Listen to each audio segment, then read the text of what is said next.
From the new recording lair located deep beneath the Wine and Spirit store in Ephrata, Pennsylvania. You're listening to the Masonic Light Podcast. Studio 665 presents Masonic Light Podcast. This show is recorded by Masons, for Masons. It is for entertainment purposes only. And please, no wagering. This podcast is not endorsed by any Grand Lodge, and the ridiculous ramblings of the hosts are their own. And now, here's your host. Hey, everybody. It is the Masonic Light Podcast. Bow, chicka, bow, wow. I swear, love this music. I love this music. Every week, Larry gets better and better at playing that bass part. I don't know how we found it, but it's the best bumper music ever of all We time. can never change it. We can never change it. So wait, those tapes outside that said smoker?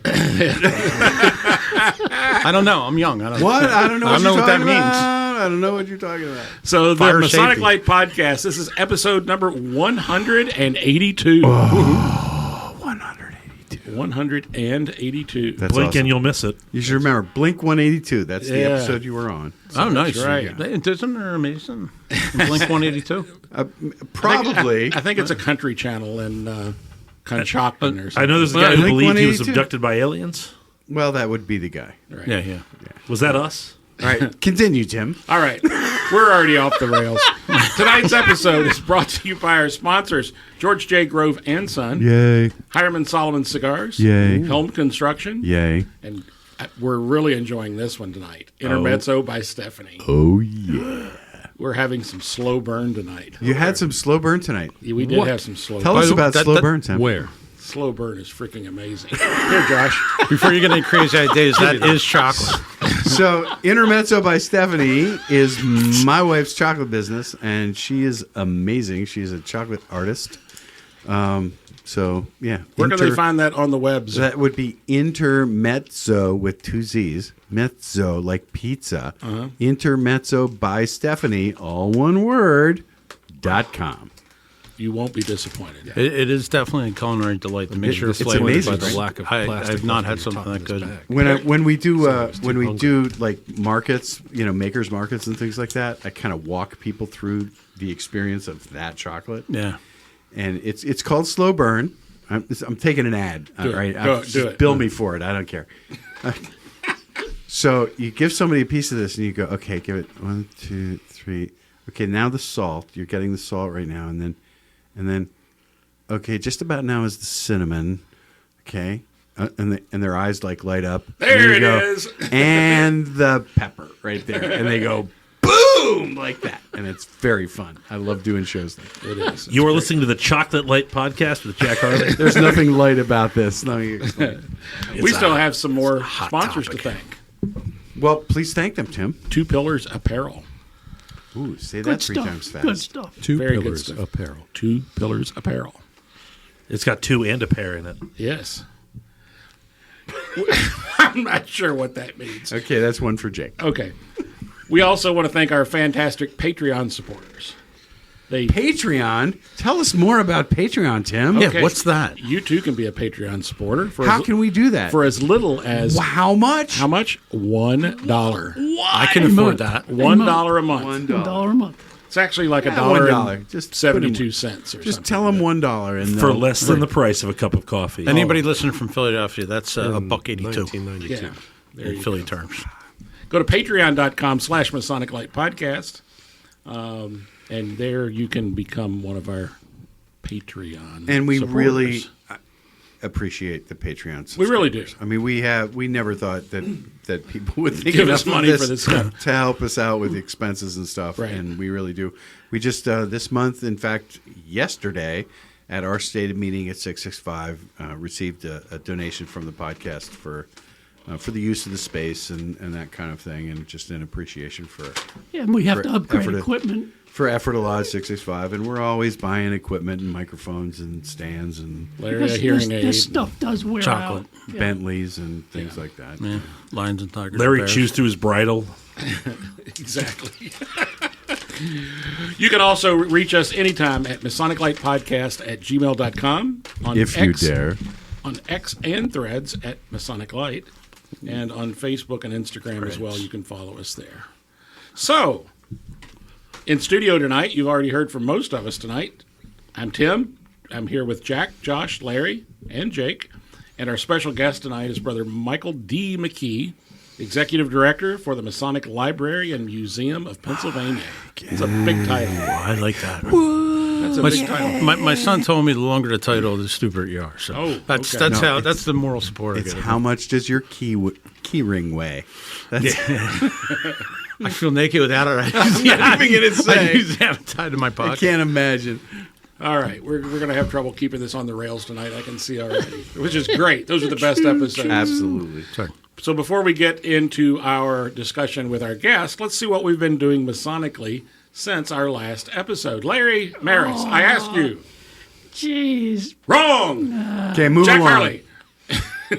Last night we had stated meeting at our lodge. We approved a transfer member and a committee of investigation on one member and a petition committee of inquiry and whatever. And so and a third that was balloted on and approved. And you all had some food. So, and yeah, we had a sort of a semi-table lodge. It was very fun. It's a different format that I'm accustomed to.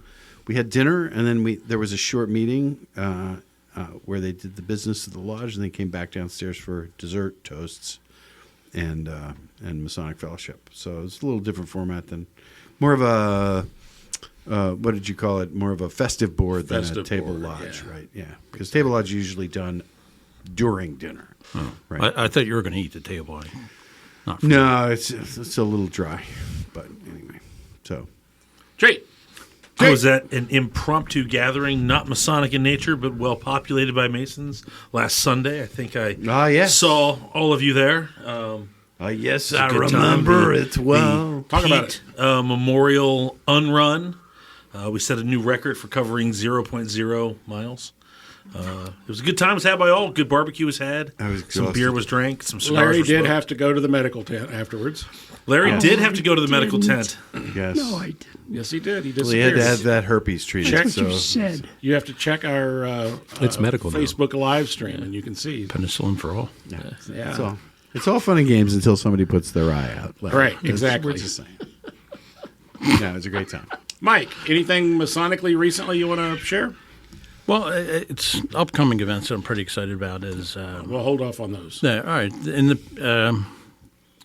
just getting together with some guys that I've come to know over the last, 20 years in masonry. We're all different ages and just kind of hanging out and insulting each other like good Masons do.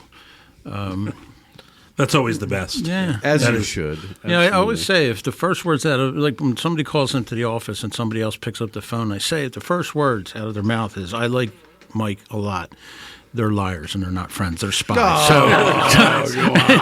If the first thing out of their mouth is, I'm sorry you have to work with this guy. They're my friends. Oh, that's Tim calling and John.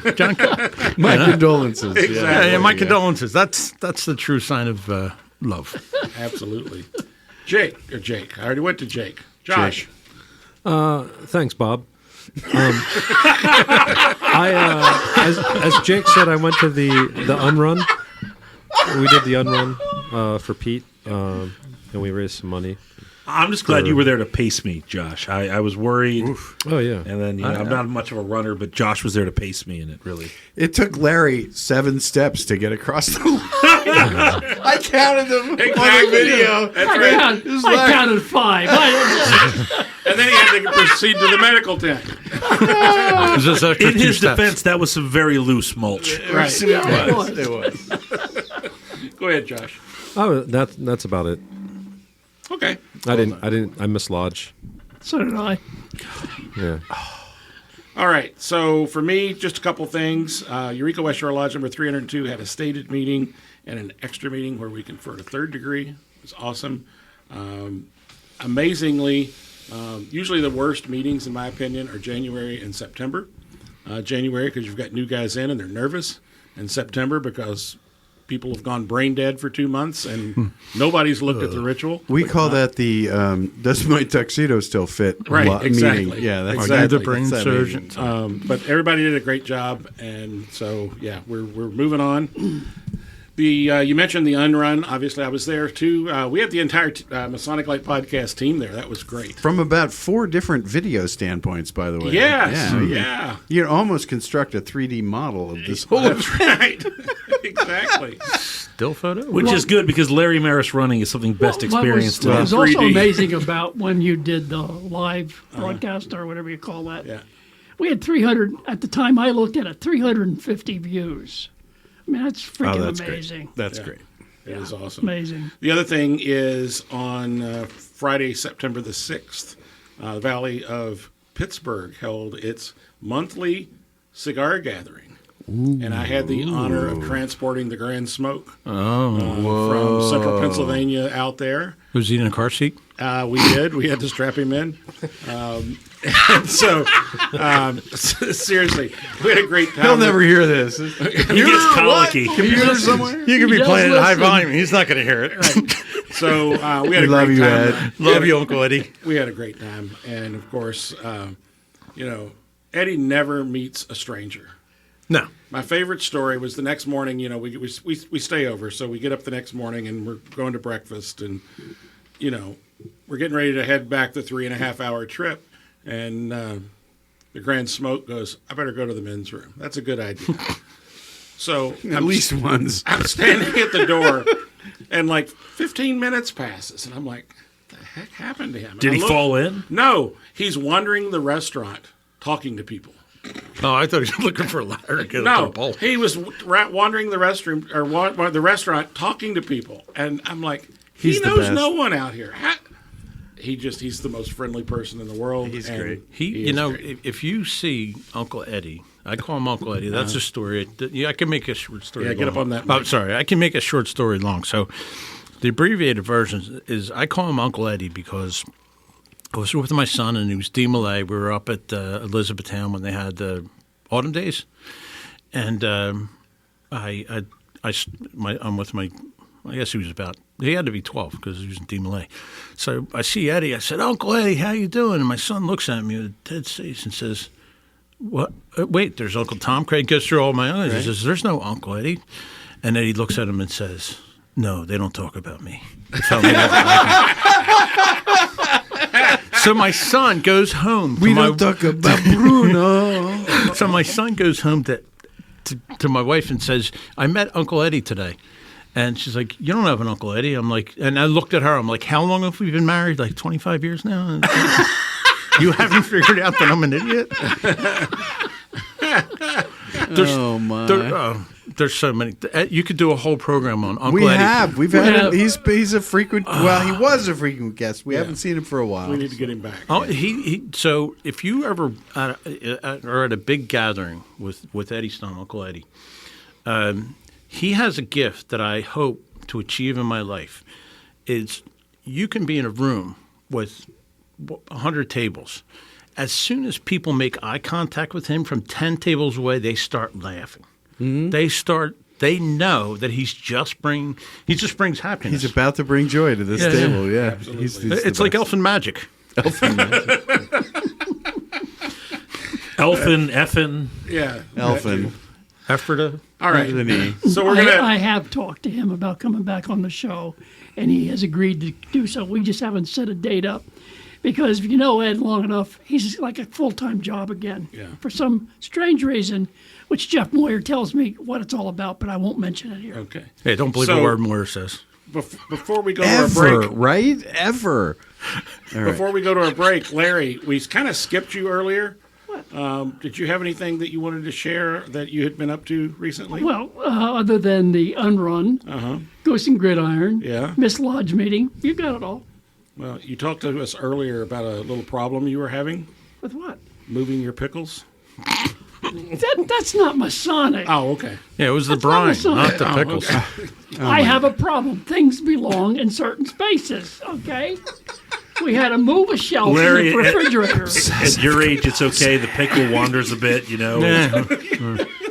Larry's Your Wandering pickles Pickle. end up in strange places. Pickles belong on a certain We shelf. need in a the cartoonist to refrigerator. drop Larry's and Wandering Pickles label on our Well, page. and the church. Tune in next week for our new segment, Where is Larry's Pickle Now? All right. We're going to take a quick break and we're going to come back with our guest, Mike McKee.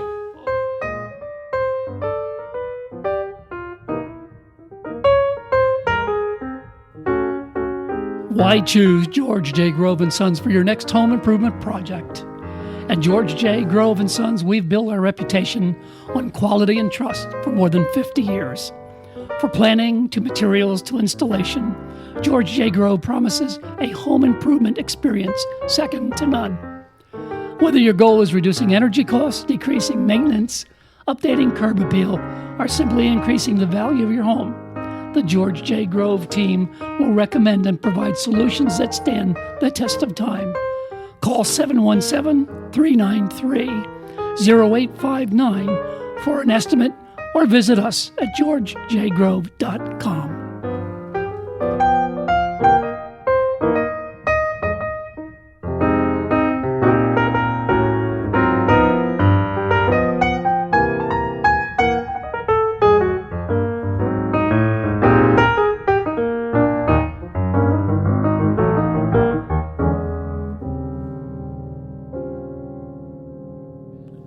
And we're back. I love Where it am when I? they do that. Oh, you don't have any idea how ironic that comeback was. Yes. Go. We're back, and tonight's guest is Brother Michael D. McKee, the Executive Director of, Bifocals, for the Masonic Library and Museum of Pennsylvania. Welcome. It's great to have thank you you, here. thank you. It's an We're honor to be looking here. forward to this. So Please, my ego before needs we more. get into your job, your current here for job, you. Yes. you have held a host of jobs within the Grand Lodge structure over however many years. My nameplate changed at least once every 2 years. Talk to us about some of the jobs that you have held previously. Well, I started out with a friend of mine named Dave Tansey was being interviewed to be District Deputy Grand Master, and then he got selected for Masonic District D. He is a mechanical switch. In other words, if he can't fix it, it's definitely broke. Great guy, true Mason, helps people out.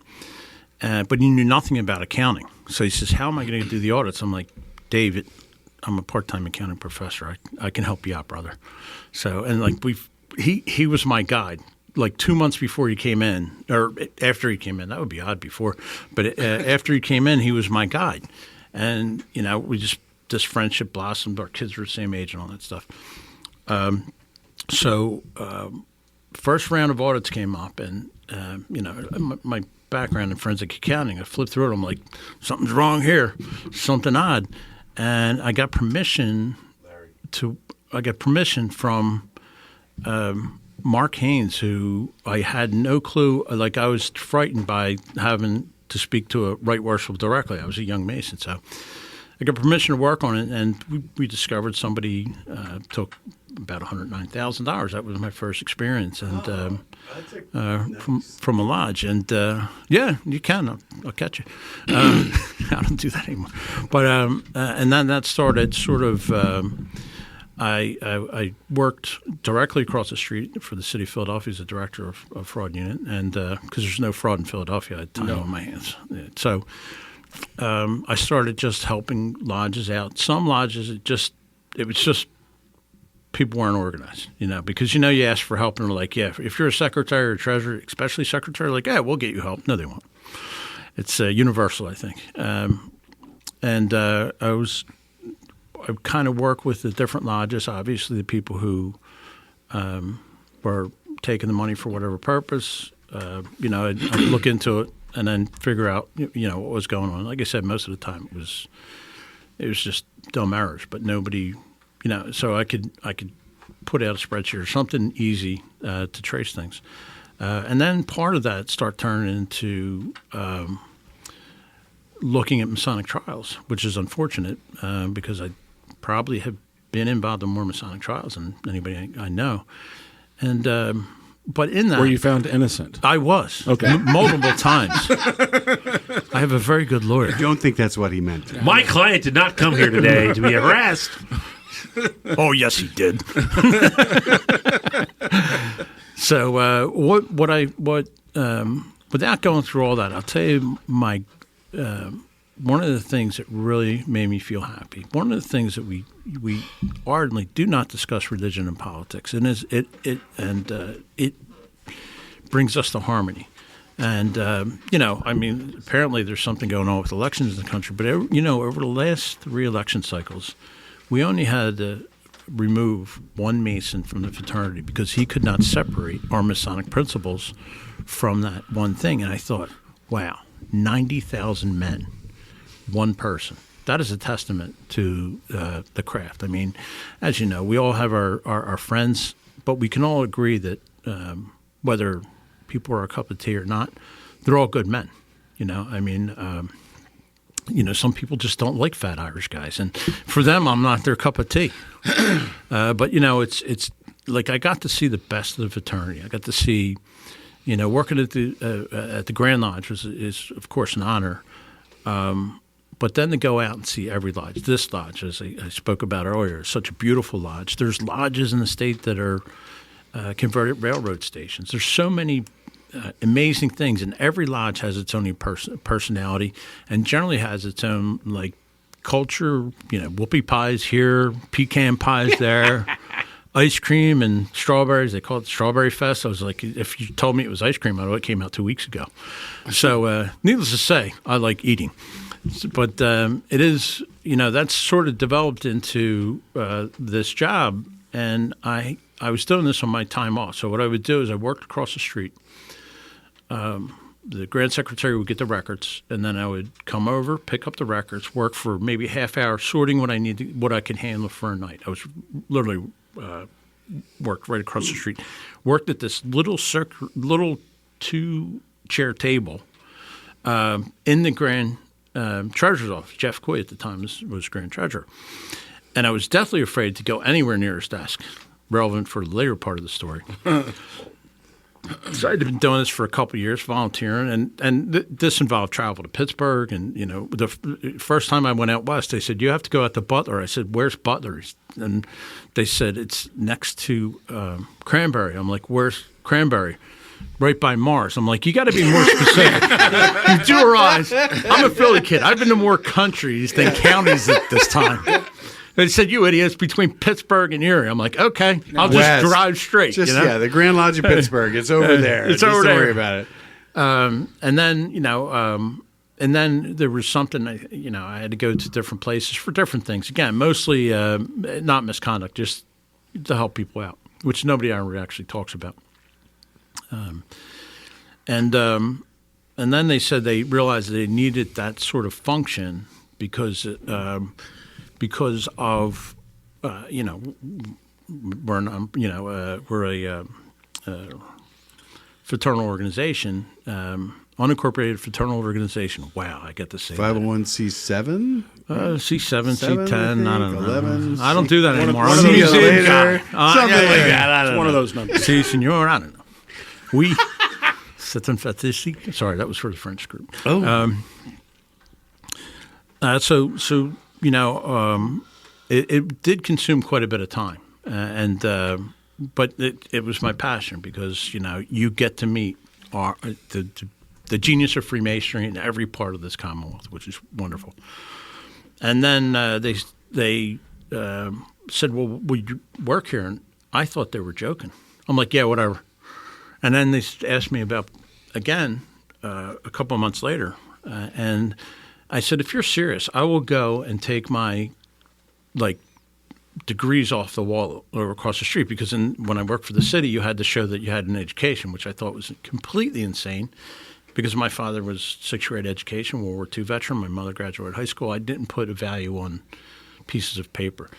So they never appeared in the Grand Lodge office, and that was it. And then I started working, and I did compliance for about 5 years.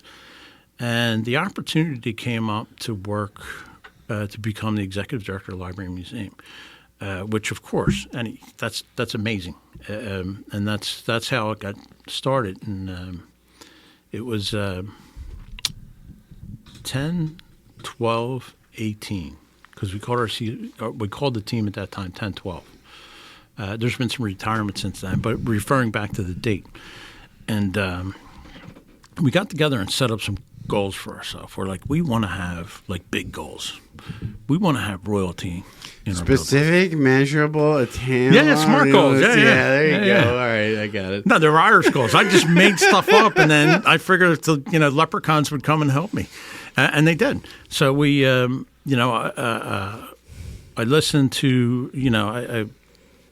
I did what I mean. I'd been a manager for many years. What I did was I listened to the workmen of the temple. We've heard that phrase before. Ooh. That's a Masonic podcast. What? I have to say that. What?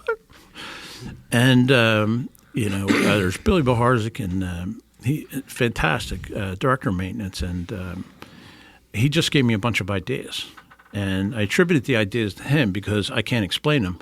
But all I had to do was implement them. Yeah, I'm like, just point Billy, to him. Speak. Yeah. I don't know. Yeah. And Billy would explain different things to me and about the building, and we adopted things like, when you have 8,000 light bulbs, LED conversion's a big thing. Oh man, that must have been huge. Yeah. I mean, good investment, but we pulled our electricity bill in half. Oh, yeah. And what the team was challenged, what the challenge was to the team is, what do you really want to do in the building? What is your pet project? What really, gets your goat? Who is the team? What are we talking about? I got about 28 people on the whole team. About 12 of those. Does that include like docents that do the tours and things like that? It does. We're very small. We have about 12 to 14, depending, because getting good employees is hard to find. Give me a couple months. Yeah. That's the whole employment. We can do a whole session on employment. So, I appealed to what they wanted to do. Now, obviously, changing light bulb was something that Billy said, this is something that's going to save us money. Absolutely. And one of our guys that worked at the overnight shift says, I really don't like that our the paint on our floors, it's gray and yellow for safety on steps and things like that. He goes, that doesn't match the respect of this building. It looks bad. It's not generally in an area where everybody sees, but that's our building. It doesn't really matter because the building behind the scenes is almost as fascinating, maybe even more fascinating. Yeah. I believe it's more fascinating than. So that's what he did. And everybody contributed and were proud of their own project. Now, and it's the same thing with the library museum staff. Library museum, same thing. What do you want to see?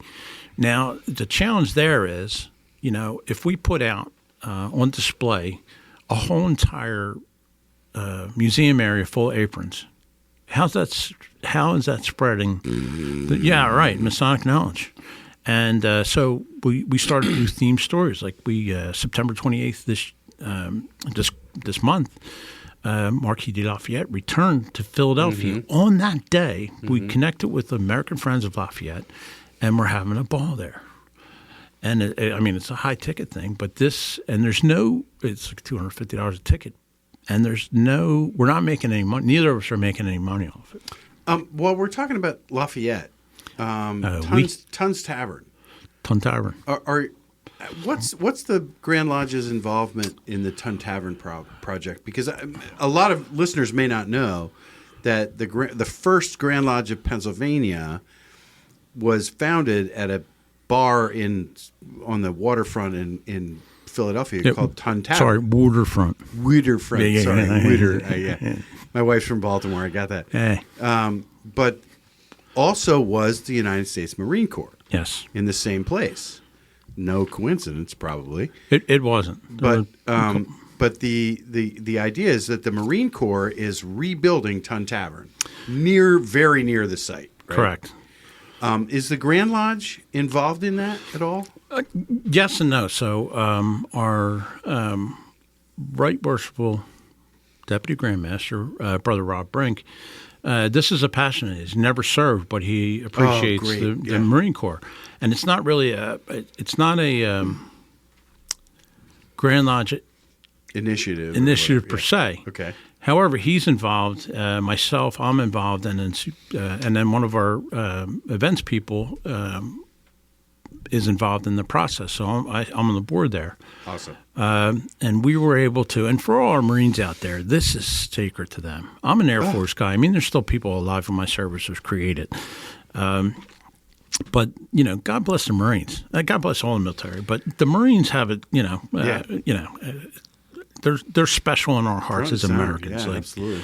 And we're able to secure the land. I think we got our first $1 million donation, and our second, I think, $1 million, which was a match. If we raised 500, they raised 500 for the whole project. For the whole project. Awesome. So we purchased the land, which was difficult, and the navigating with the city of Philadelphia is a task, just like most cities and townships. I mean, but this is a worthy project, and the folks on the board are some of the. You talk about patriots; they're just good Such guys. a built-in market for tourism. I mean, Right. It's a perfect thing to do. It's genius. We're trying to get something up for the 250. Now, we won't have the structure built by then, but we will have something there. Okay. I mean, because the Marines have really no place to celebrate their birthday. Could you try again? Okay.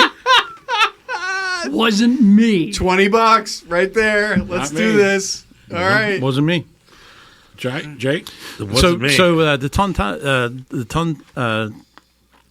ton.org. Yeah. But just look up the Ton Tavern. The Ton, And T-U-N. T-U-N. So why is it called the Ton Tavern? Because they made a ton of beer. No, it is not. Honest to God, it is. So 2 Ton Tavern would be 2 tons. That is not And true. We're already in trouble. We're in on trouble already Scottish for Rite. fake news. So it's is just- there any interest in getting the Ton Tavern a liquor license? The Ton Tavern is going to be a fully operational tavern.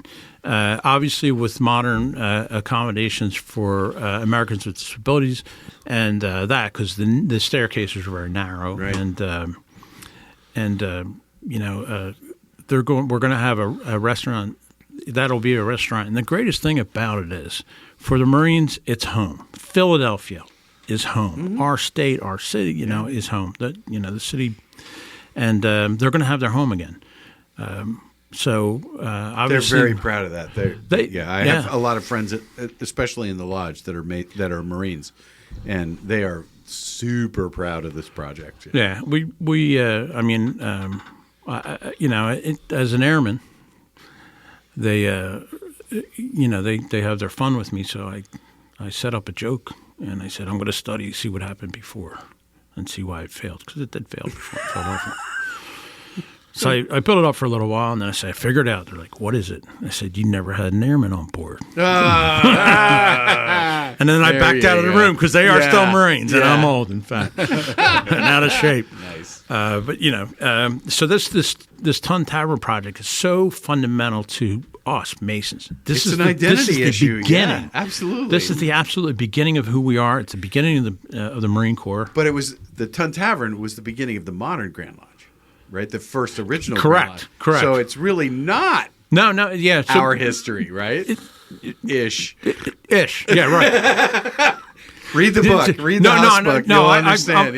I'm fully aware because the Yeah. ancient and modern Somewhere in a rift. dusty basement, an ancient and a modern just sat up in their coffins. Oh, It's aren't we over this somewhere yet? in Sullivan County. That's a county, right? Sullivan? Somebody could make a movie about this stuff. Whenever So- Jack and- brings it up, and- they rise. You talk about Masonic education, which is a good point. Is that we attribute all the good people, right? So we say Franklin, but Franklin was a modern and we're ancients, and I think Ron Unst actually gave. I was there.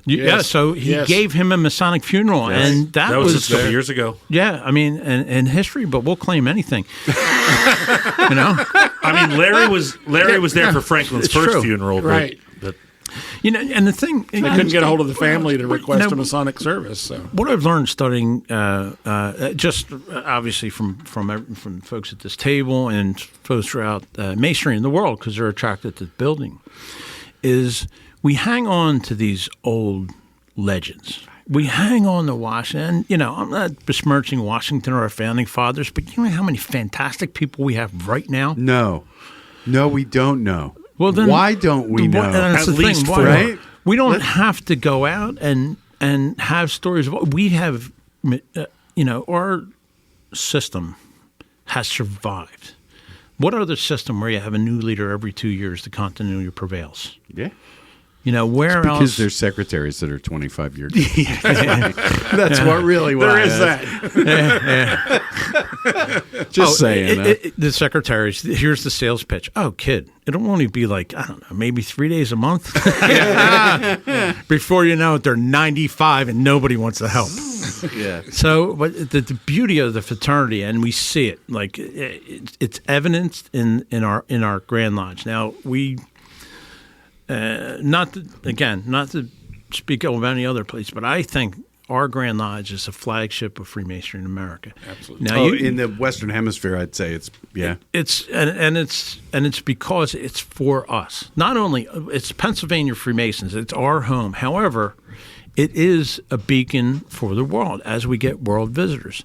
All you Masons in Massachusetts and New York. Stop it! No, you stop. can write there loudly to Larry, Mike. back in your cage. Oh, yeah. Back in your cage. Don't bring Massachusetts into this. No, yeah, and that's or Virginia for that matter. And I think it's Or South Carolina, right, Larry? And I get, of course, my fair share of abuse for that, but of course, I don't care because I'm from Pennsylvania. However, Absolutely.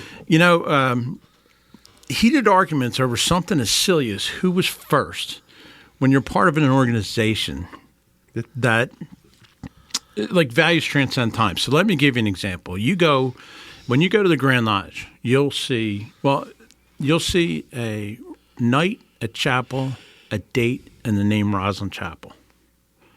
Now, a person comes in and they say, well, that's a beautiful piece of art. Those folks who want to right. getting in an argument, which is, I love arguments, Irish after all. They say that is not accurate. That didn't exist. Those three elements didn't exist together at the same all time. at once, right? This is right out of Gothic Hall, which was primarily used by Commandery and Scottish Rite. But Commandery, the message in that painting is chivalry for us will never die. Mm-hmm. A system of morality veiled in allegory. I've heard that used a lot of times, but then people say that and quote things from books.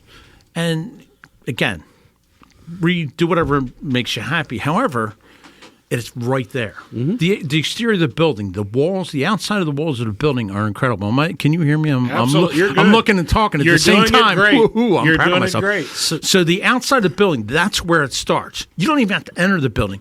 If you're at the front of the building, that represents the Master Mason because it's as close to perfection as we get as our story goes, right? Perfect stone. If you look at the side that faces the church next door, very rough stone. Mm-hmm. Look at the side that faces the courthouse back, a little bit smoother. The side that faces City Hall, a little bit smoother. And the front entrance is as perfect as we, in theory, can get it. So what's that? That's the uninitiated Mason, the first degree, the second degree, and the third degree. That is very simple to explain to people. We had some guests, some pretty high-profile guests in Pennsylvania the other week, and they said, well, what is your mission for Masonry? I said, we simply make good men better. And then they say, well, why men? I said, well, let's pause. I'm going to let you in on a little Masonic secret. Take a look around this building. You will see statues of the virtues. You will see strength, faith, hope, charity. You will see these all represented in female form. Why?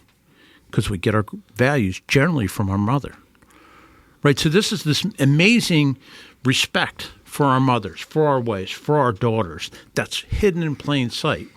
And, as we're taught, we're not going to bother ourselves with the snares of the insidious because we know who we are. And I think that going back to the point earlier is stop making things up. I mean, right. the fraternity, and I talked about a little bit earlier, I visited, I was in Colorado. Go ahead. But you're hitting on something that the we truth were should talking never about. get in the way of a good story. That's all I'm saying. That'll be later. Yeah. So you're hitting on something we were actually talking about a little earlier off the air, and there's this almost weird push to manufacture esotericism and a certain almost arcane level of made up hullabaloo. That's just nothingness, and there's so much hullabaloo. I like that. Did you use arcane and hullabaloo in the same sentence? I'm trying to reach out to some of the The hullabaloo yeah, but there's community. there's this need, Hubbalooist. and I don't know if it's intellectual laziness.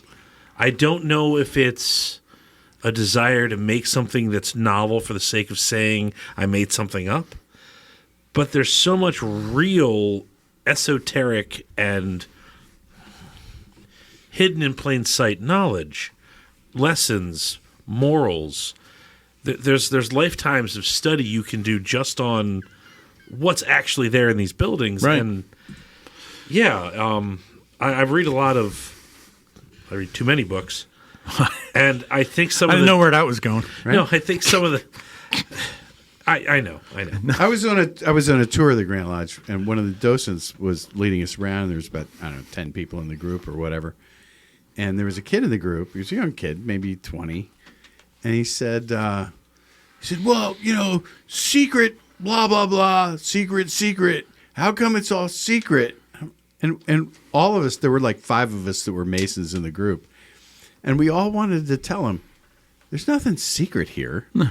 You can get all of this at the self-help kiosk at Borders Books or whatever, whatever the bookstore is that exists now. Yes, I am that old. Shut up. So am I. I'm That only went out of business. So you know like, what I'm saying? It was 25 like years there's ago? nothing here that isn't everywhere else. You just get it all in one package here, and it's easy. One thing that stuck me, it might have The been docent was great, though. Jack is still getting his CDs from Columbia House. Yes, I have. Ronco.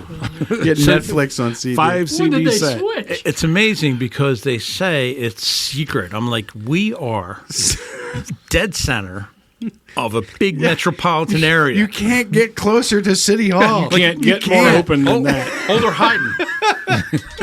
We have a float in the parade. What? Yeah. We walk around. We're nicely dressed. You can pick out. Like I say, hello, brother, because most people like don't know me. I dress down when I come out of the building and change into my civilians, I guess I should say. But every person I walk by, and they're finely dressed and that dignity to be a Pennsylvania Mason and wear a tuxedo as an officer. Yeah. That is a dignity thing. That is something that doesn't exist now. But back to your point about trying to make things up. Okay, so let's talk about plain sight. There's multiple things in plain sight, but for those who study mathematics, right, there's a thing called a golden rule. It's a tool used in art. It's based on a Italian guy, a mathematician. The golden ratio. The golden ratio, yeah. The golden ratio. The golden mean. The golden ratio, the golden mean. Fibonacci. It's one of those two. So I'm sure somebody will complain. So whatever. Send your comments to Masonic Light Podcast at gmail.com. the Ancient Scottish Rite /Jake. Yeah, /Jake. What's that? What's the kid who works at the really good guy who works at Harrisburg? He's There's so many. Yeah. What? No, there Talk isn't. about Eric? Yes, there is. Talking about Eric? Eric, yeah. Send your complaints to Eric. Yeah, right. I love that. He's There a you good go. guy. Just another good example of somebody now. But so you're looking for this like elsewhere, outside instead of inside. To your point, so the tiles in the Masonic Temple have fossils of ammonites, and they were sea creatures. And they have this spiral formation, Fibonacci sequence. It's in our tile. Right. Then you look in our rooms, and then once you see it, it's like when you're turned on to something you never noticed before. You can't unsee it. Yeah. It's all over. I mean, the culture's represented. Look, the Alhambra, Spain, Saracenic, like Moorish. These designs that came from the Middle East that pay respect to where our mathematics came from. Mm-hmm. It goes on and on. Like one of the rooms that I like illustrated for non-Masons is Norman Hall.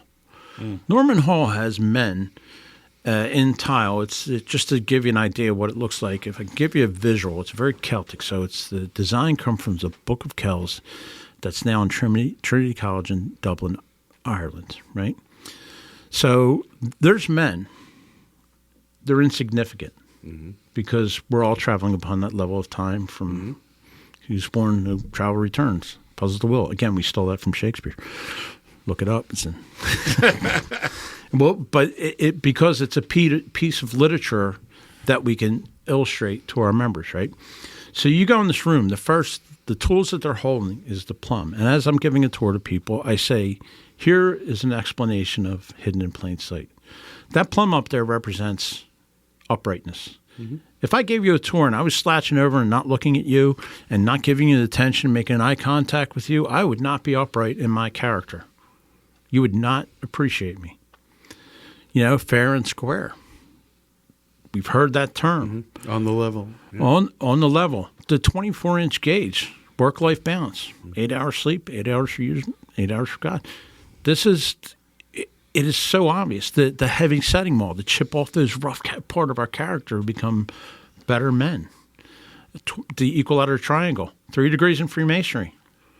That's it. 3 degrees in Freemasonry. Everything else, all the way up to the 33rd, that's nice, but it means not. It is layered on top of that image, right? But in Freemasonry, it represents a triangle. Right.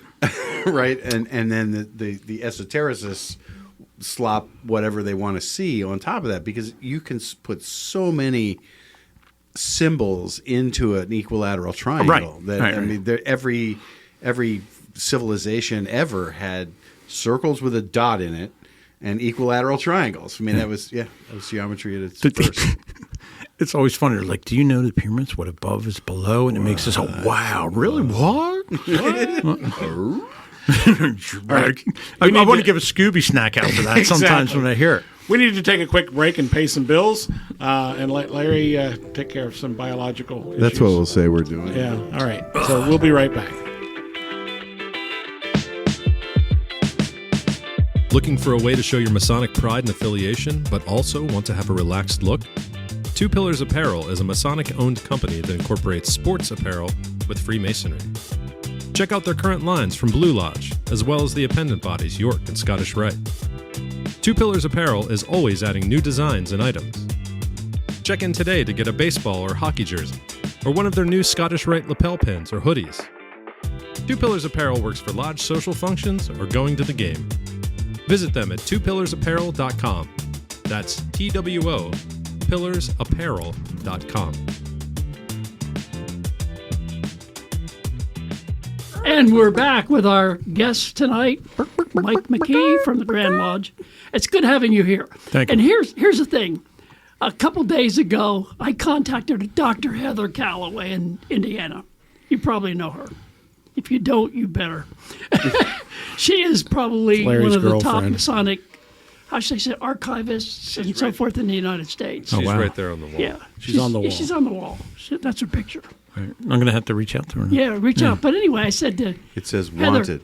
we got Mike McKee coming in. I have no idea what he does at Grand Lodge other than the executive director for the museum and archives and the library. Get to a question, Larry. What can I ask him? So she sent me a list of questions to ask. And here's the thing. We haven't had to ask any of these questions tonight at all. So far, we've asked one question. What's that?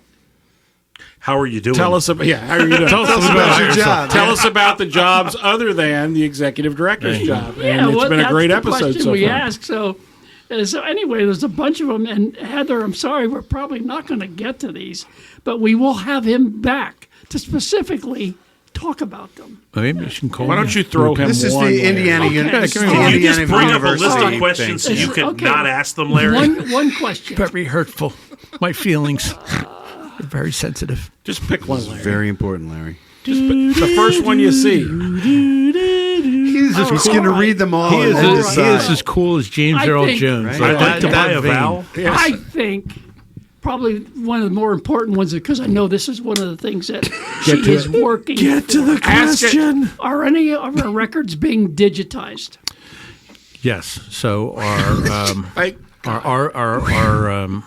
part of our membership records under past Grandmaster Hurt but we just were digitized. I'm not going to look behind me. I don't know what's going on there. What's behind me? She's not important. Not important. But we just got a museum quality scanner.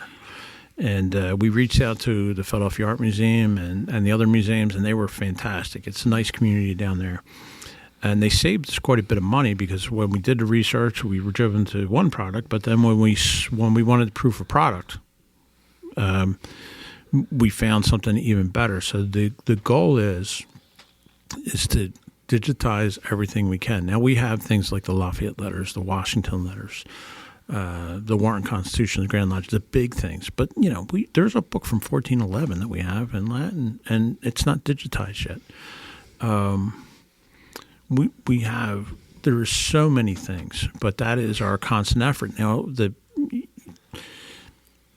one of the things where we need help, and everybody says that they can help, is to have volunteers come out and do a project. Not, like volunteers that understand that we are. This sounds a little bit melodramatic, but for all those in the library business, you're the guardians of history. The first thing, what does the enemy do? It burns your books. Burns the history. Now we and this goes to why do we look to the past and the present? Because we aren't what George Washington was. He was a different person. We aren't. I mean, I don't know that I could honestly be as courageous as Lafayette.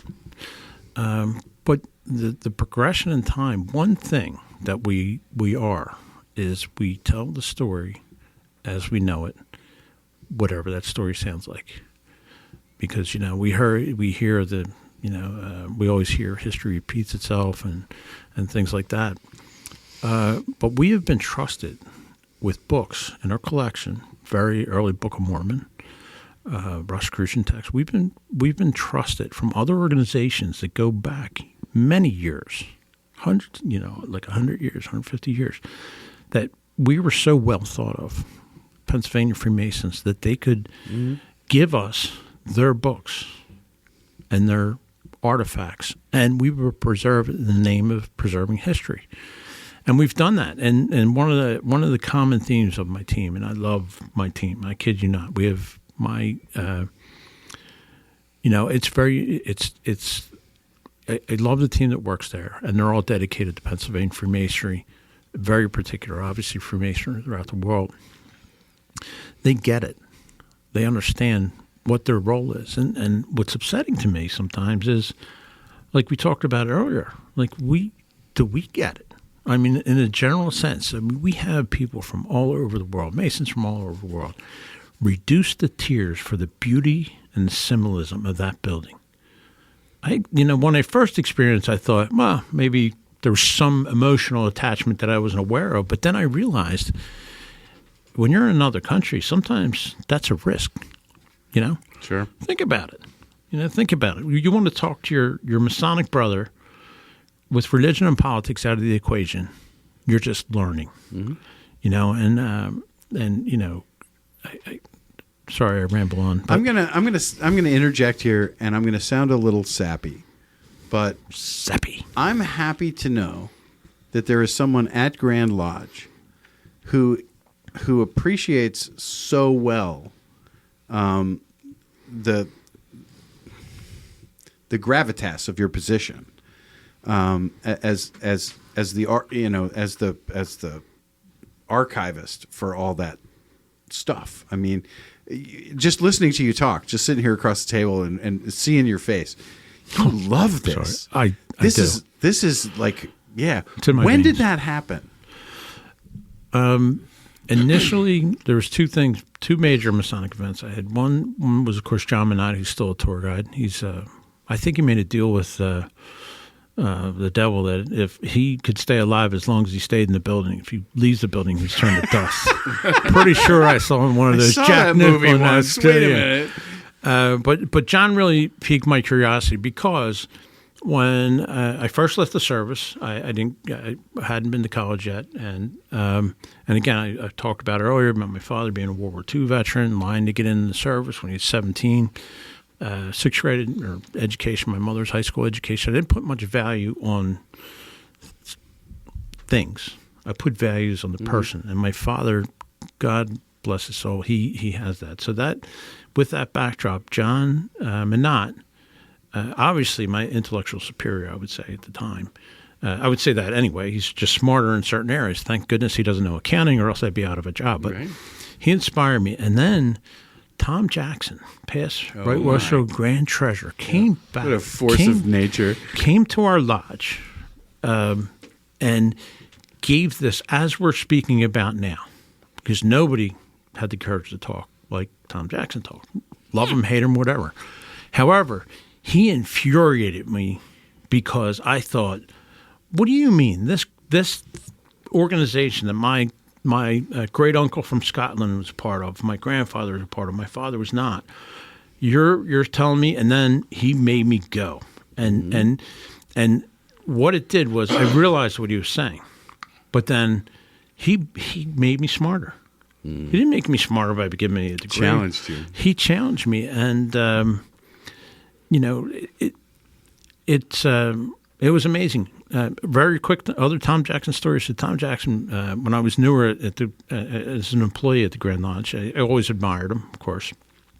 And so he calls. He says, "How you doing? Is Mark in, the Grand Secretary?" "No, sir. I'm sorry. He's not." I called him sir. That's I didn't have the courage to call him brother. Then. Just have that presence. So I said, yes, sir.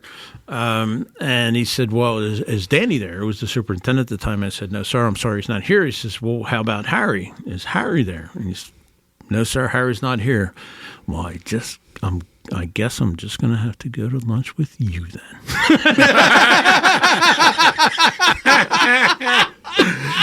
And that started a really, really neat friendship with him. And him and Larry Christensen, the World Series pitcher, another just phenomenal Mason. Like, when I'll talk about LC, LC is a great guy.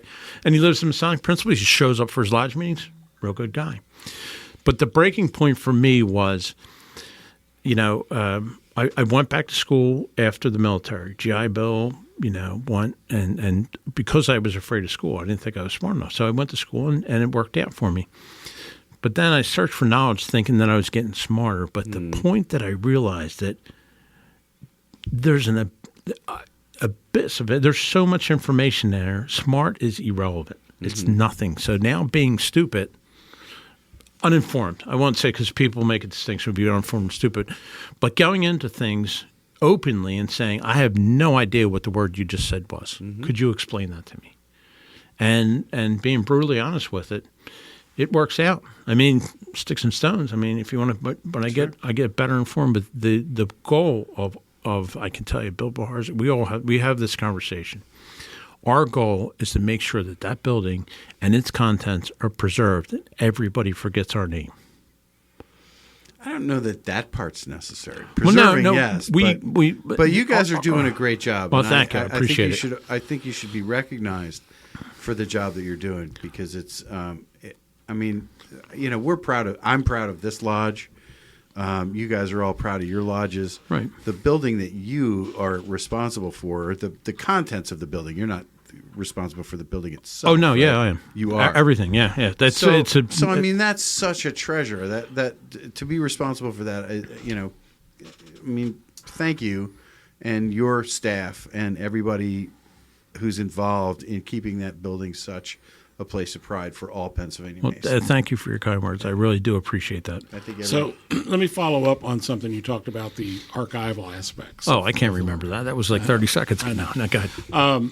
So some of this is just things I've heard, for example. I know that lodges can send documents to you.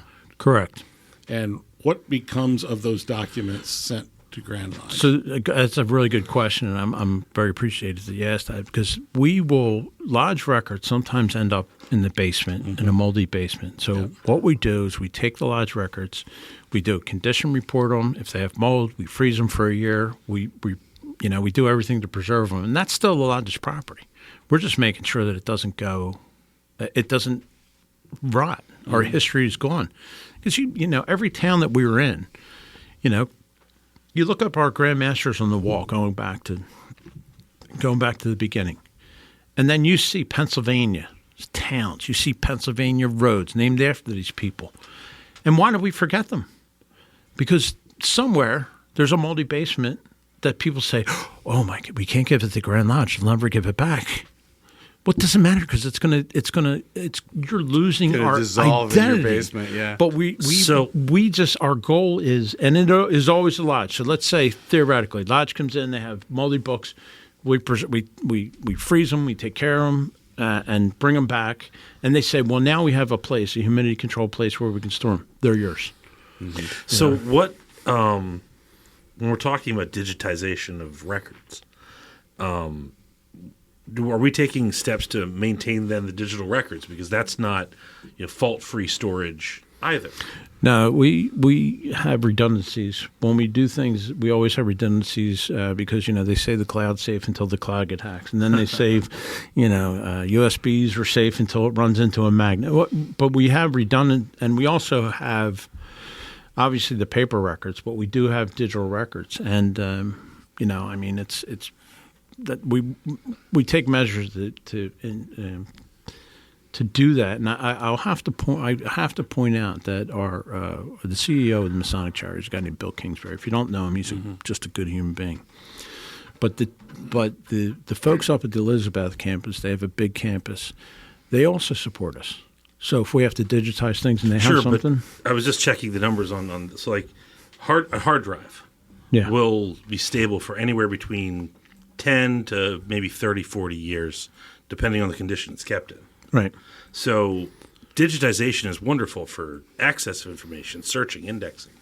But are we taking steps to make sure we're refreshing our digital records and not just assuming that the hard drive is permanent because it's No, and I'll give you a for instance. So we still had the 3.5 diskettes with information that still had the information. We had one of our team take that information, save it.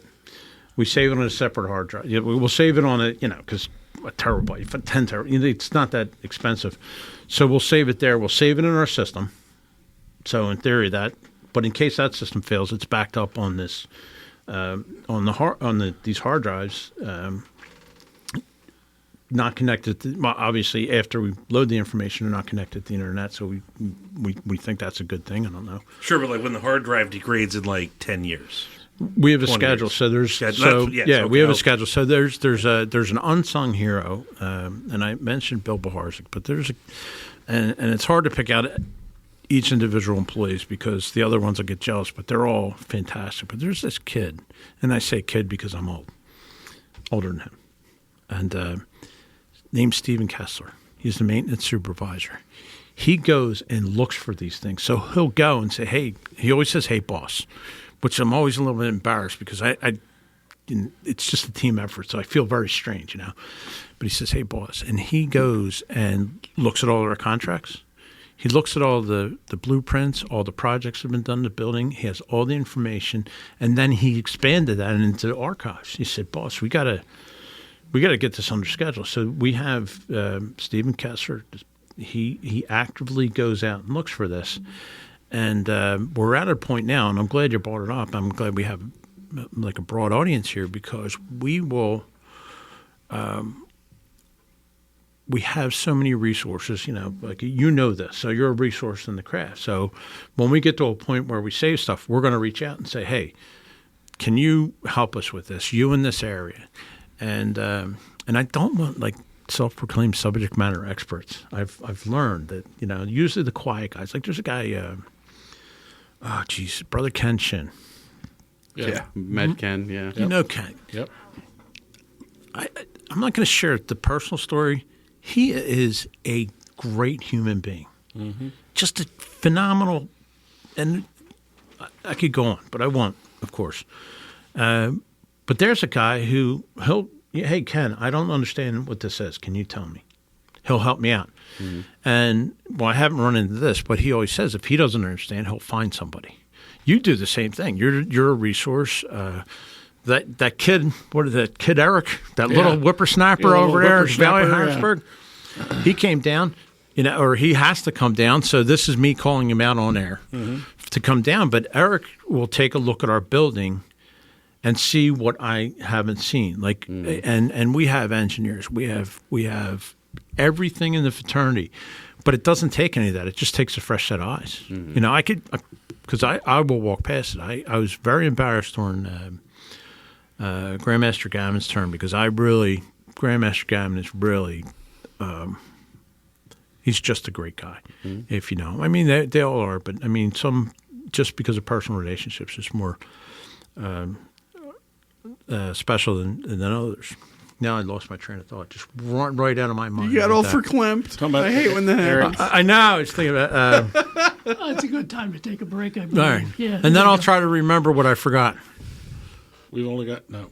There's no breaks left. So now I got to come up under pressure. We So got what one was break it? left. We got So you're talking about Eric and coming into the building. Eric, yeah. So Eric can come in the building, and that fresh set of eyes. So I walk past the building every day and did not notice the banners in front of the building were shredded because it became part of the background.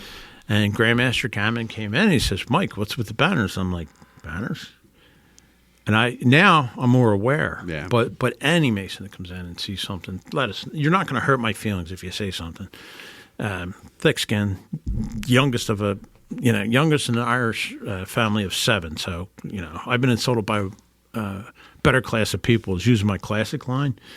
But it's that fresh eyes look that every Mason who comes into that building offers us. And I encourage everybody to come down and, give us a call. We'll make it special. I think I don't know if you've seen the original records from your lodge. We have the original records from the lodges. So I know certain districts and certain lodges make a regular trip to Grand Lodge, and they get sort of a sneak peek behind the scenes kind of. They will never forget it. Sometimes. If you bring, go ahead. Well, the question I was going to ask you was, how do they go about setting that up? Because I know a lot of lodges would be really interested in a bus trip to Philly. So we have I'll send you the email, Temple Events, and that goes directly to the director of maintenance because he's very organized, and then he pulls the rest of the necessary team together. And then we set it up. We check the date on the calendar, and then immediately and this is a standing rule at the library and museum. Any lodge who comes in, you're immediately, as soon as you know, to go out and find what we have in the archives about that lodge. When a district visits, you find immediately something that that's fun. That's with the lodges. Now, some lodges we have things, some lodges we don't. But what we do absolutely have is the documents that lodge sent into Grand Lodge and the permission to become a lodge and the original signers. So you see them on your lodge notice. You're that's like, very cool. Man, I wish I knew, Can we get copies of that? And they can. I mean, awesome. And this goes into the documentation, digital format, and it gives us the opportunity to just send it off. And it's going to take a while. Like, I'm not going to kid you. It's going to take a while to go through that because it costs a lot of money. It cost a lot of money when we got our membership records digitized. But we will continue to do that, and just it's a passion. I mean, it's a passion. So who would somebody who was going to put together a trip like that? Who should they contact? Call me. Call me, and then or send me an email at MCKE, Master Mason. MMCK. Mike McKee, MMCKE at PA. No, PA? No, PA. MasonicTemple.org. Man, I should have bought a card. Oh, my, you and Moyer. Oh, my God. Oh, I set it up. I can't get any better than that. Come on. What did I tell you? We need to. You had one job, one Mike. thing to plug. One You're killing me, Smalls. So while you're looking for that card, no, it's out in the car because it is. I always fold them up. Tim has it. If it's digital, Tim has it. McKee at PAMasonicTemple.org. Boom.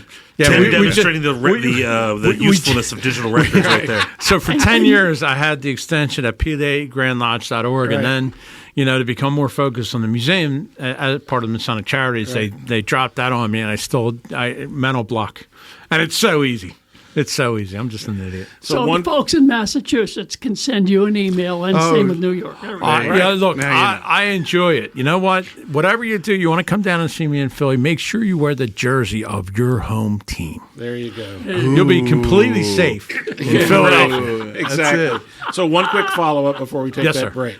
You talked about lodges being able to send things in, and you could treat the documents and so on and so forth. Correct. Do those become digitized, or is that part of a future plan? No, that's or- part of the future plan. So what we're doing now is what we have the financial ability to do. Mm-hmm.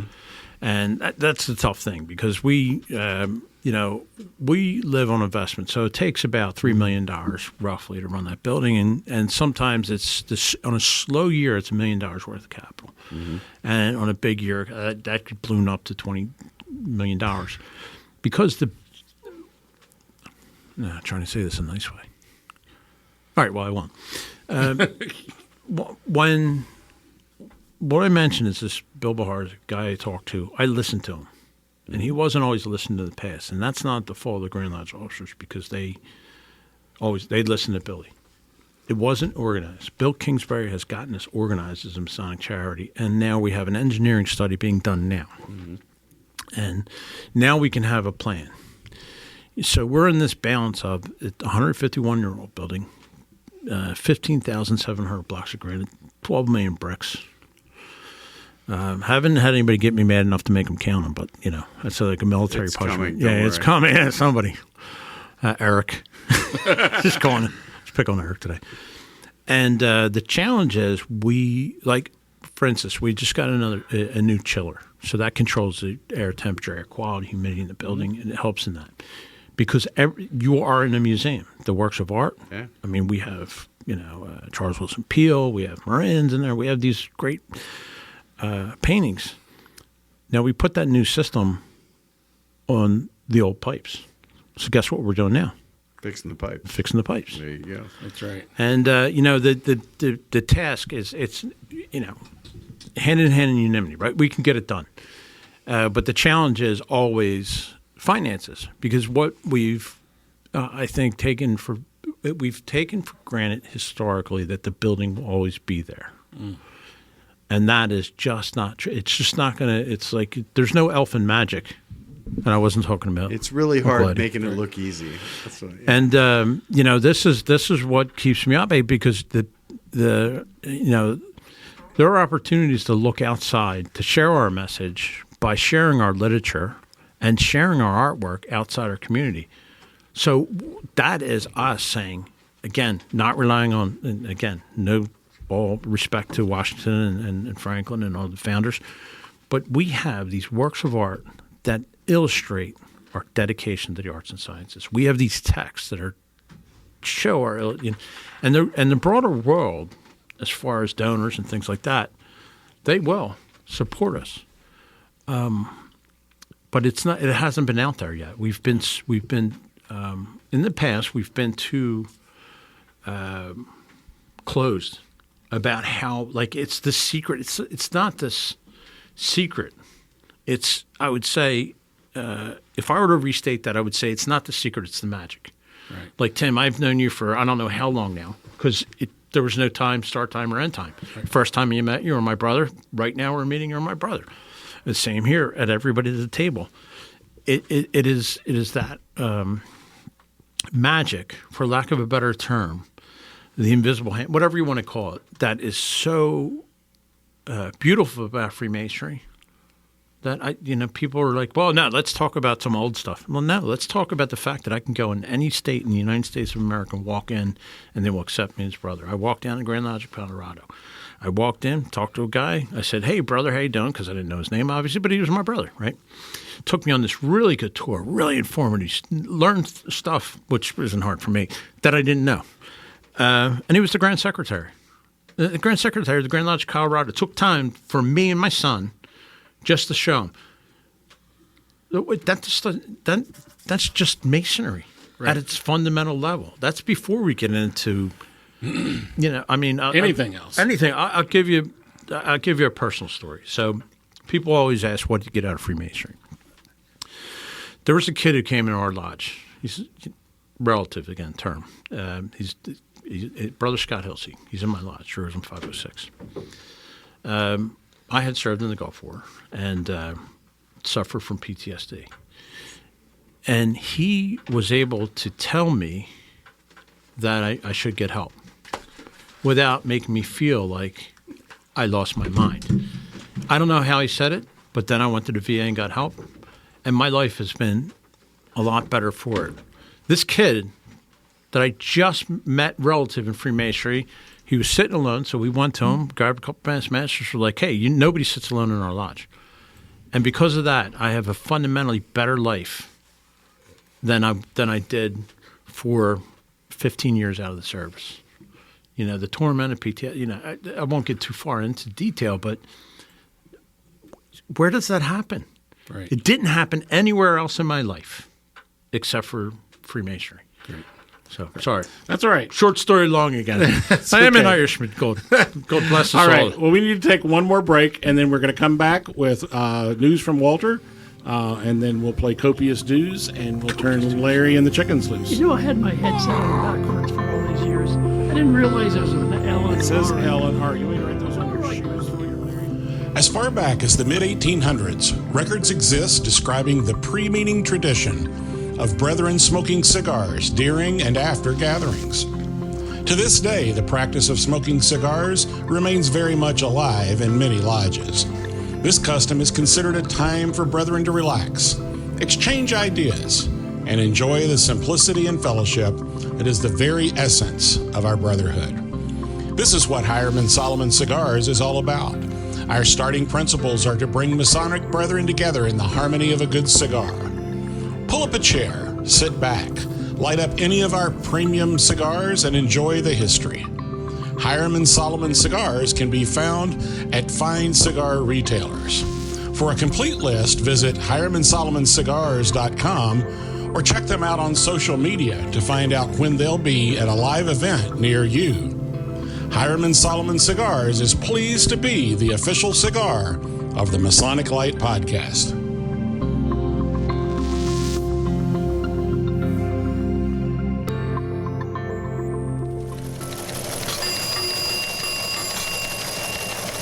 In Masonic news today, it was announced today that the Masonic Light Podcast was called out for misrepresenting Scottish Rite jurisdiction.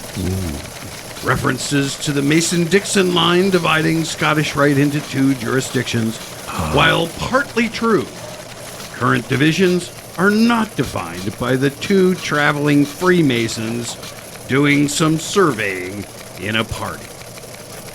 All parties maturely agreed that the other was partially correct, and no Masonic charges have been brought. That's the Masonic news. So it was. Thank you, Brother Walter, for handling that very delicate situation well. That was great. Controversial. Actually, I want to thank I feel better. I thank the listener for. Yeah, absolutely. We actually got email from a listener going, "You guys have been misrepresenting this whole jurisdiction thing." And that was not our. It was never our intent to misrepresent the It jurisdiction. was. We just wanted to make sure they were paying attention. Well, there's exactly. that. There is How did that. I get Williams this? Well, that That's was the our word. first Know that. comment to each other. So, wait a minute, these guys are actually paying somebody's attention. somebody's And actually here's the listening. thing. Yeah. He loves the show. He listens to the show. Yeah. So thank you. By the way, Larry, you have the best voice. So I'm He's got the best voice in Freemasonry. I know. It's the greatest voice in Freemasonry. Don't tell Brian Hall I said He has that. a He'll be face for very radio. hurt. Yeah, he Yeah, definitely so has do a I. face for radio. Absolutely. Okay. Well, great episode tonight. Thank you, Brother Mike, for being with us. Thank you. We're going to go around the horn here really quickly and talk about. We're gonna do. we Copious got Dues? something important to do. We got that other thing. Yeah, do it. Right? goodness. Doing that thing. It's time for Okay. something. Cue the music. Dun, dun, It's dun. time for Copious Dues. Brother Mike McKee, this game is all about you. We are supposed to guess how much you pay every year in dues. Now, not included are the numerous banquets and travels and other things, but just how much your dues card costs you. So, you have that number in your mind. We're going to guess. In the meantime, our brother Jake had to split the recording, so you are not going to hear from Jake Young. But Josh Lamberkiller I'm going to you first because you cheat. What? $963.23. $963.20. Is this like How do I Price is cheat? Right? I've never won. What was I heard? I know. That's Is this Price is Right rules? you cheat badly. That's what I'm saying. Yeah, it's closest without going over. All right, and next, Tim Denman. How much do you think Mike pays in copious dues? $714. $714. Larry Merris. $755. Oh, going large, attaboy. I'm going to say that our brother Mike McKee pays $1,100 in all of his various organizations.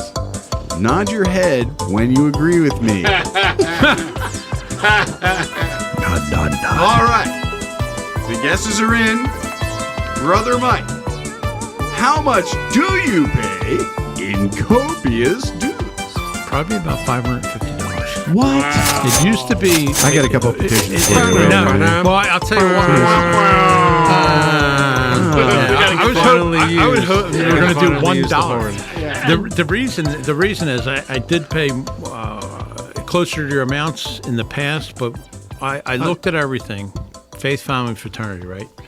So I really kind of focused on the groups that I really enjoy. Yep. You know, the Scottish Rite, I like, and it's not that I don't like the other bodies, but there's only so much time to go around, and I don't want to be a Masonic widow. I was, Let the record know that Josh Lamberton, the producer director, has actually finally won tonight. Wait, did he go? No, he went over. I went way over. Everybody went over. He was the highest number. I had $960-something. I thought it was you that won. Larry, let me explain. I voted $1. Everybody failed. That's right. So All you right. won. And to the credit, the organizations that I guess admitted from, there's time. They left it open that if I want to go back into it at a later stage in life, I might. But faith, family, fraternity, it's getting a bit much, and not so much the money, but once they find out you can memorize stuff, Right. It's like, well, you have to do this. I just walked in the door. See, I learned how to memorize stuff really well, and 20 years later, I can't remember my zip code. So I'm good for now. The 3 degrees, the first 3 degrees, you just have to start me. I'm completely blank when I get in these, and they're like, then it starts, and I'm like, oh, I got this. Oh, yeah, just 2 words. Yep. Still don't know what I say at the end. All right. So round the horn. What's coming up Masonically? I'll ask you, Larry Merris. Tall Cedars Convention, Gettysburg, 19th of September through the 22nd. Goose and Gridiron, Masonic Center Board Director. I got 11 Masonic functions to go to this month, not even including Newport. Hit the highlights. All right. Wow. Highlights. Jack Harley. Big thing coming up, September 21st is the Oklahoma Indian Degree. Ephrata Lodge 665 is hosting the Oklahoma Indian Degree team again this year. Wow. And we are doing at the Zembo Shrine Auditorium an Oklahoma Indian 3rd degree. Wow. So if you'd like to see it, just go on eventbrite.com and type in Ephrata Zembo. Or some combination, or Ephrata Indian Degree, or any search engine type phrase, and you'll come up to the Ephrata Lodge 665 Eventbrite. You can either have the meeting alone or lunch and the meeting. So you can do tickets either way, depending on how really cheap you are. But get your tickets soon, because if you listen to this 5 years from now, it will already have happened. If you've never seen that, please do. You'll enjoy it. It's a very cool thing. It is very cool. Mike, how about you? What you got coming up Masonically? Well, the lodges are back, which is awesome. The building is filled with brothers, and the same 5 people complain, which is awesome. That's true in any Masonic body, right? Exactly. Yeah. When it goes up to 10, I know I'm really know. But that being back in, I was master many years ago, and everybody that remembers actually passed away. So I'm junior warden at my home lodge, filling in, sort of dropping a line. That's an interesting cycle. And I love my home lodge. I mean, is Melita your home lodge? No. Jerusalem 506. Jerusalem, okay. Melita tries to claim me if Okay. they listen. Yeah. But because they try to send my membership out, I'm like, no, I'm a past master of Jerusalem 506. They're the guys who elected me. They're the guys who put their trust in me. And that's the end of the story. But the Ton Tavern obviously is a big as a big part of our efforts now because it paid tribute to the Marine Corps. And is there an opportunity for Masons around the state to participate in that?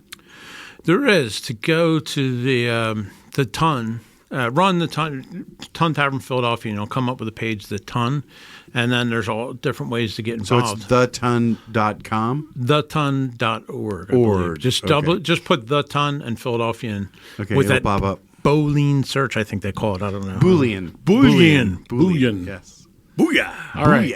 All right. And the Lafayette events, I mean, this is with the American Friends of Lafayette. It is their event, but we are, neither of us are making money off this. The 28th of September, 200 years after Lafayette came back to Philadelphia. And where is the Masonic presence? They're coming to us, our building, our Pennsylvania Masons building to celebrate his anniversary.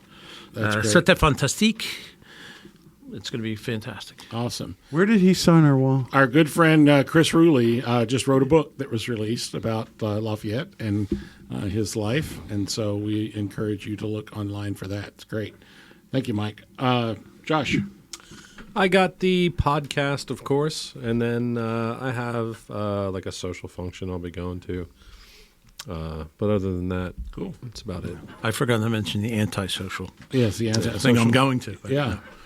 Okay. I'm sure I'll be antisocial at the social function. Wow. All right, a couple things. Eureka West Shore Lodge 168th anniversary banquet is coming up. Wow. You think about that. I was looking up some historical markers for 1856 and what was going on, and like Franklin Pierce was president, and 6 weeks after we were issued our Warrant of Constitution, the District Deputy Grand Master of the 1st Masonic District, James Buchanan, was elected president, amongst a whole host of other things. And you think about when our lodge was founded, it was 80 years after the Declaration of Independence. Wow. And 60-some years after the Constitution. And it really puts it into perspective when you realize that brothers born in 1957 and 1944 are the same distance from the founding as we are today. Wow. That's pretty incredible. I was born in 1944. Well, see, you were there at the signing. There you go. You were there at the signing. That was great. So we've got that. District 3 Lowville, Wednesday, September the 18th. You can go online and find information about that. District 19 Lowville on Friday the 20th. I did have the Indian degree down, so they're looking forward to see folks at that. And then Ubar Grotto will be meeting on Sunday, September the 22nd, where I hope enough people sign up that we're not paying $30 for pizza. Pizza patio. It's going to be fun. It'll be fun. Be a lot of fun. Yeah, absolutely. And there's more than just pizza. There is more than just pizza, absolutely. Okay, great episode, guys. I really wish we could go longer, but our listeners are probably growing tired of us at this point. Thanks, Mike, for being here. Three of our listeners demitted in the meantime. All right. I tell you what, why don't you grab your didgeridoo? And some exit music. We'll do some exit music nice. As Larry calls out the chickens. Brother Mike is going to serenade us with an instrument native to his. Oh, he's got Josh, it right up on the microphone. Back that recording down a little bit. Well, no, I'll bring it back. Listeners, you might want to turn the volume down just a little bit. Here we go. Here we go. Do it, Larry. Special thanks to Effort Lodge 665 for allowing us to continue in this building. And after tonight, they might reconsider. Do we have Australian chickens? Do we have? Anyhow, special thanks also to our producer director Josh Lamberton, Jack Harley, our news director, Tim Denman, our marketing director, and all of our Masonic Light contributors, Austin Schiffer and Douglas Maidenford, and what's her name? Oh gosh, anyway. Hey, this is blowing my mind. chickens. Is this going to play with the chickens Yes. as well? Yeah.